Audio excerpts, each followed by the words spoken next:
I'm Kathy Ritchie, a volunteer at Reading and Radio Resource, here to share a scary story told by fellow volunteer Alex Burton. High beams. The girl driving the old blue sedan was a senior at the high school. She lived on a farm about 8 miles away, used the car to drive back and forth. She'd driven into town that night to see a basketball game. Now she was on her way home. As she pulled away from the school, she noticed a red pickup truck follow her out of the parking lot.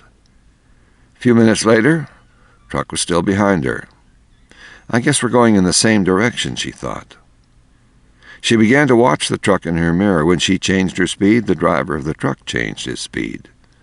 When she passed a car, so did he. When he turned on his high beams, flooding her car with light, he left them on for almost a minute. He probably wants to pass me, she thought, but she was becoming uneasy. Usually she drove home over a back road. Not too many people went that way, but when she turned into that road, so did the truck. I've got to get away from him, she thought, and she began to drive faster. Then he turned his high beams on again. After a minute, he turned them off. Then he turned them on again, and off again. She drove even faster, but the truck driver stayed right behind her. Then he turned his high beams on again. Once more her car was ablaze with light. What is he doing, she wondered. What does he want? Then he turned them off again, but a minute later he had them on again, and he left them on. At last she pulled into her driveway, and the truck pulled in right behind her. She jumped from the car and ran to the house. "Call the police!" she screamed at her father. Out in the driveway she could see the driver of the truck.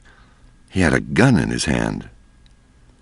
When the police arrived, they started to arrest him, but he pointed to the girl's car. "You don't want me," he said. "You want him." Crouched behind the driver's seat, there was a man with a knife. As the driver of the truck explained it, the man slipped into the girl's car just before she left the school. He saw it happen, but there was no way he could stop it. He thought about getting the police, but he was afraid to leave her, so he followed her car. Each time the man in the back seat reached up to overpower her, the driver of the truck turned on his high beams. And then the man dropped down, afraid that someone might see him.